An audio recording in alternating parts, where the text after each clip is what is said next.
Marc Creusot-Pineda, voilà, qui est responsable région secteur public Bretagne, Pays de la Loire et Centre-Val de Loire, va vous parler tout de suite de ce sujet en 20 minutes, si tu y arrives. On va prendre 20 minutes, merci. Merci beaucoup, Safia. Bonjour et merci de m'accueillir. Ah oui, la petite zapette. M'accueillir donc pour parler de l'approche du numérique responsable chez Microsoft.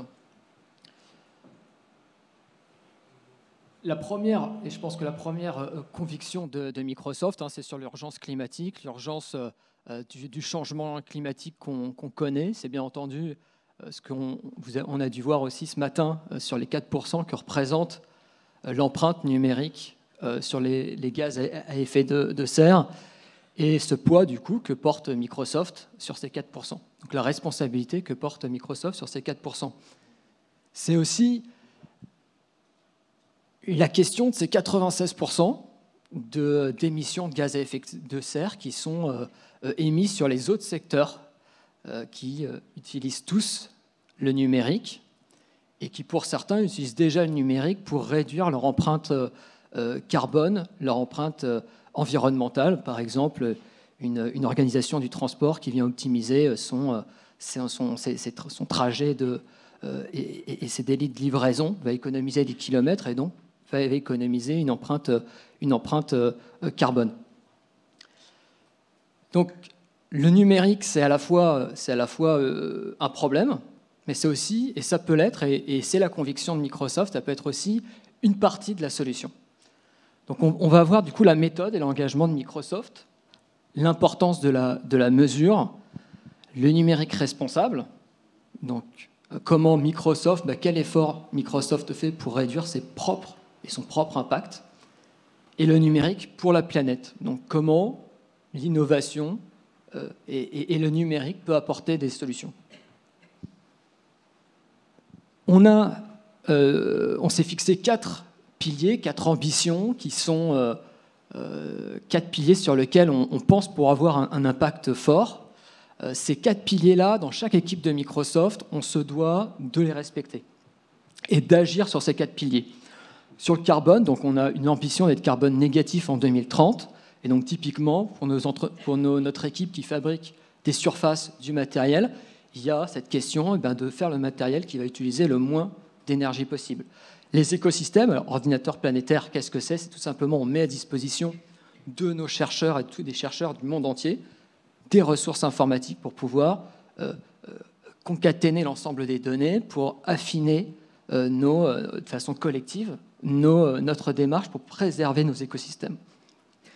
Donc concrètement, est-ce que je fais de la reforestation ?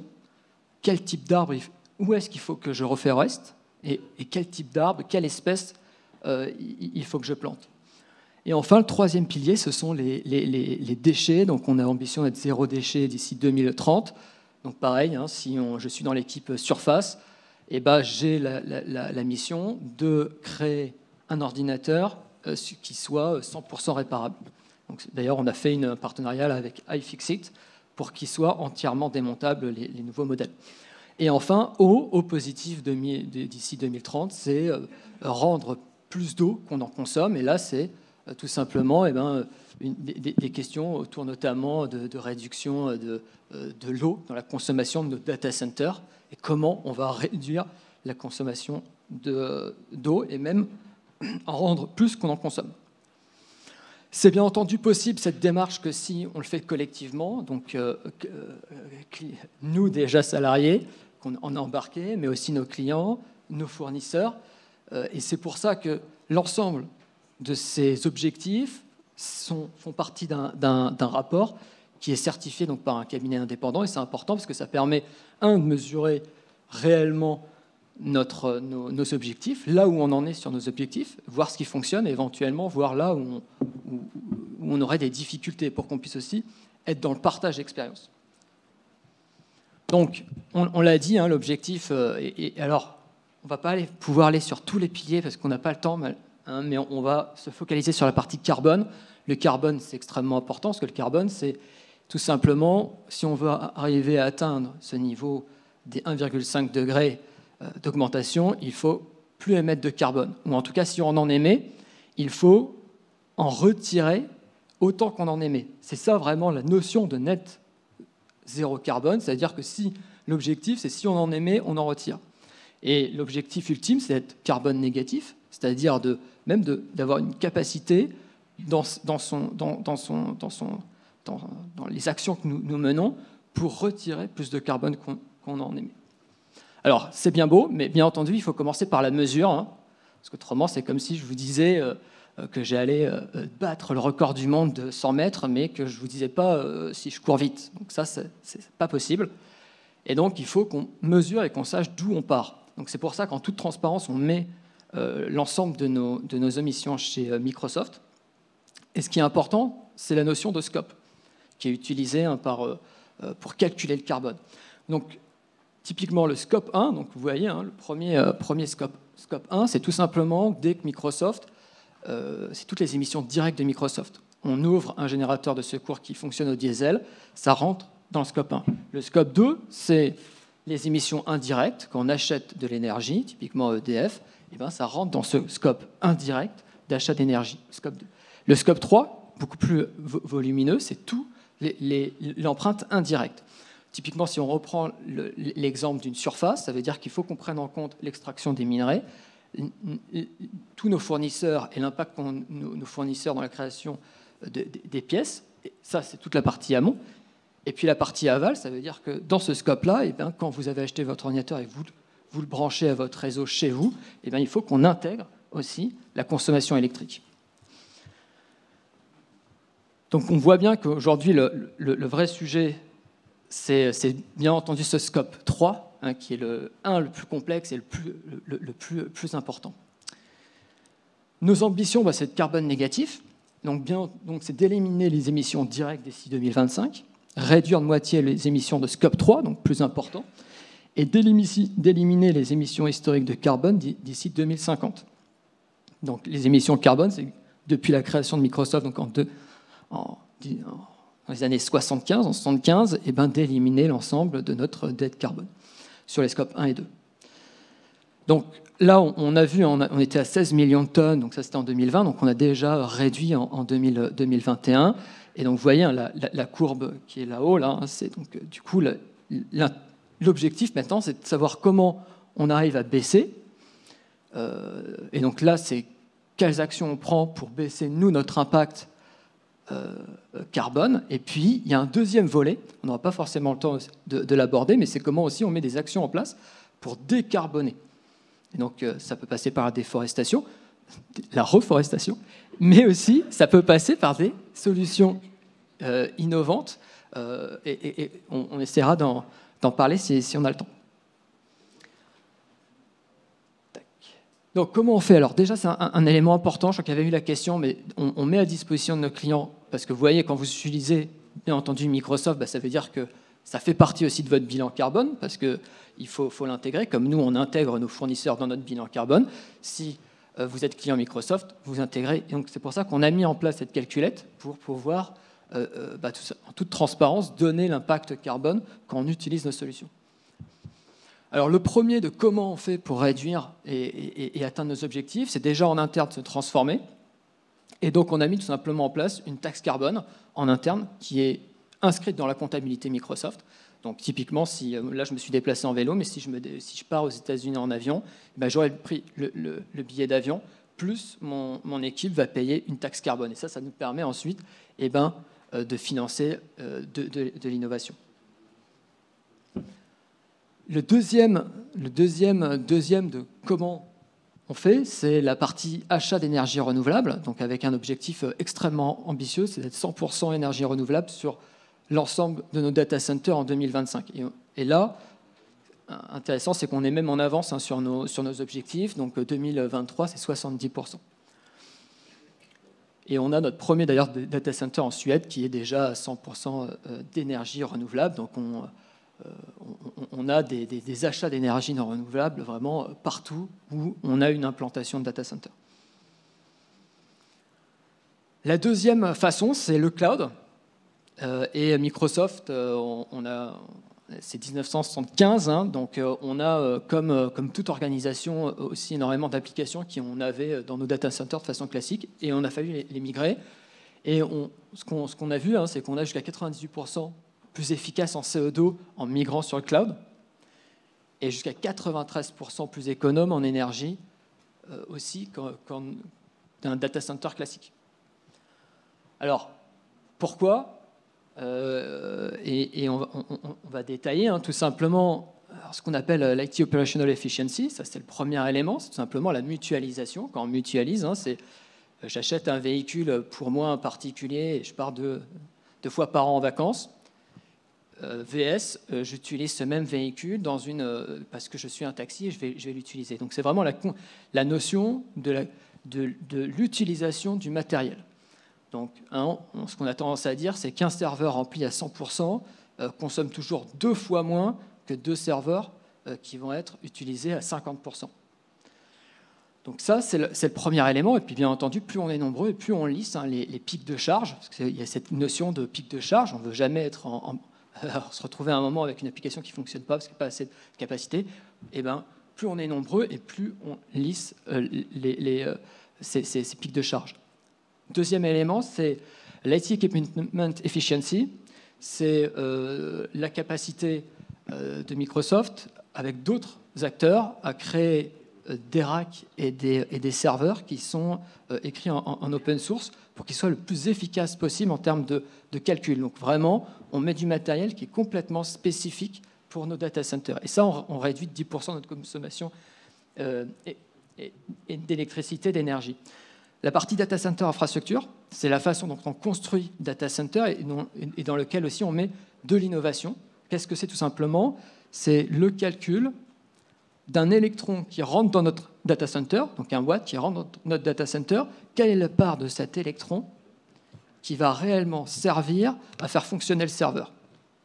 Parce qu'il y a une partie de cet électron qui va servir à typiquement refroidir le serveur, une autre partie qui va servir à l'éclairage. Donc comment on optimise un maximum pour que toute l'énergie serve à la puissance de calcul. Et ensuite, la partie, bien entendu, énergie renouvelable.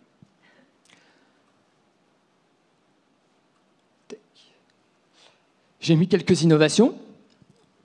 On peut en parler de façon plus détaillée si vous le souhaitez un peu plus tard, mais refroidissement liquide par immersion, on a notamment toutes les questions de carburant propre pour les générateurs de secours, question de l'hydrogène, question aussi par exemple tout simplement d'utiliser du diesel synthétique pour nos générateurs de secours, donc du diesel synthétique à partir de biomasse, donc ce qui permet donc de ne pas renouveler un matériel existant, mais de mettre un autre type de carburant, batterie d'onduleur accordée au réseau électrique. Ça, c'est des types d'innovations qui nous permettent justement de rendre plus efficaces et plus propres nos data centers. On en a beaucoup parlé aussi ce matin, c'est bien entendu la question de la réparabilité, la question aussi du zéro déchet. Donc ça, c'est vous avez vu un des piliers d'être zéro déchet. Donc comment ça se concrétise typiquement dans un data center? C'est de se dire qu'on peut réutiliser déjà, par exemple, des anciens serveurs pour des scénarios plus simples, du stockage, par exemple, de données froides. On peut réutiliser des vieux serveurs. Je pense que Hop. Alors, là, on a un petit peu vu la partie justement numérique responsable. Donc, comment on fait pour réduire l'empreinte du numérique? Et puis ensuite, je vais juste vous donner 2 exemples de comment le numérique, en tant qu'innovation, peut aussi nous aider à réduire notre empreinte chez Microsoft.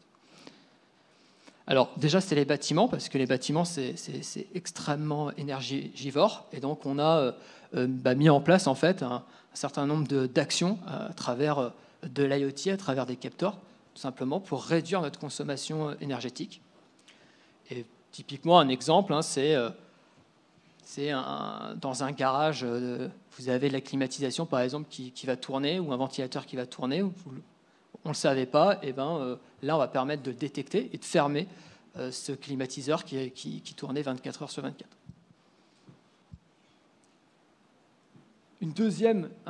Deuxième exemple, alors on en a parlé, il y avait cette question sur la partie de visioconférence, mais c'est vrai que chez Microsoft, on l'a remarqué, ça nous a permis en tout cas de réduire vraiment de façon très importante notre empreinte carbone. Alors bien entendu qu'on fait un vol à New York, mais aussi on a vu aussi qu'on a modifié aussi la façon dont on travaillait avec des formats beaucoup plus hybrides. Typiquement, je vais prendre une réunion, je vais aller au boulot à 10h, et donc je vais faire une réunion peut-être en visio de 8h à 10h où je vais travailler chez moi. Et le fait de partir à 10h, ça va peut-être me permettre déjà de ne pas avoir d'embouteillage. On va réduire, on va lisser peut-être ça, ou peut-être tout simplement je vais prendre mon vélo, parce qu'à 10h, il fait beau, un peu plus chaud, et puis il y a moins d'embouteillage. Je serais peut-être plus incité à prendre mon vélo. Donc ça, c'est une deuxième façon.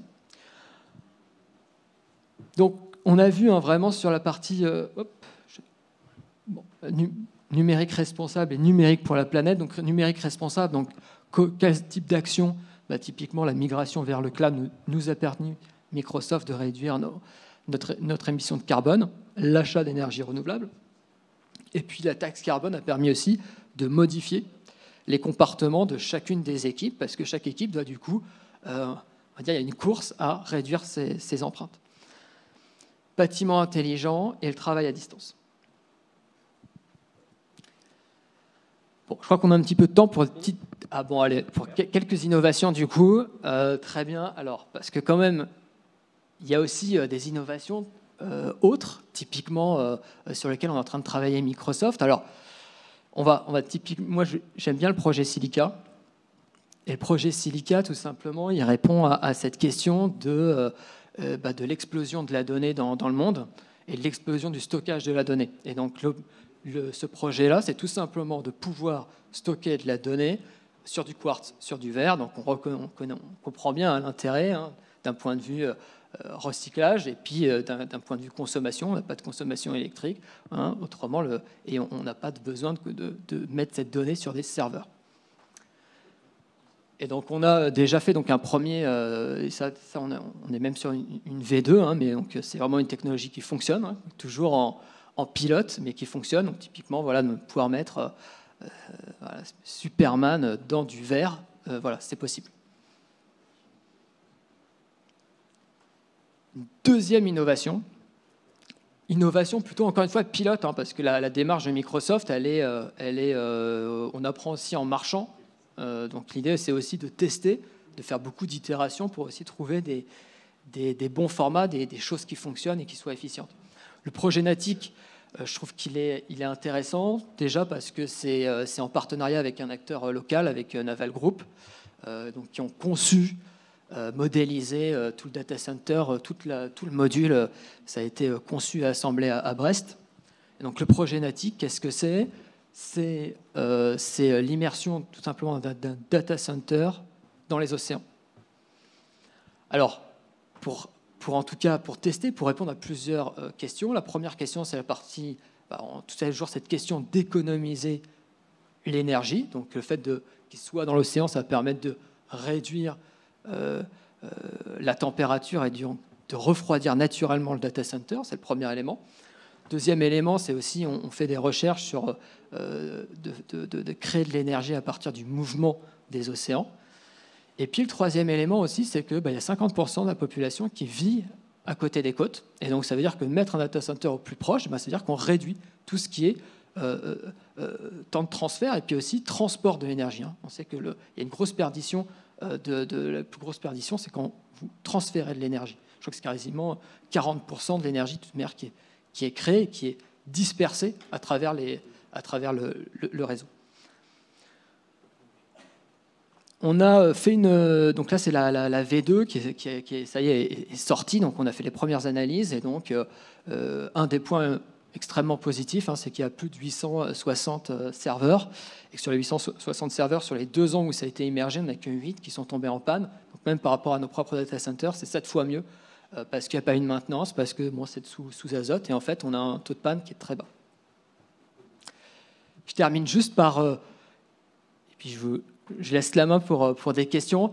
On a parlé un petit peu aussi de carbone, comment on vient récupérer du carbone. Alors, on a en fait aussi fait un fonds d'1 milliard pour justement financer aussi de la reforestation, mais aussi des innovations pour se dire comment on peut capter le carbone dans l'atmosphère.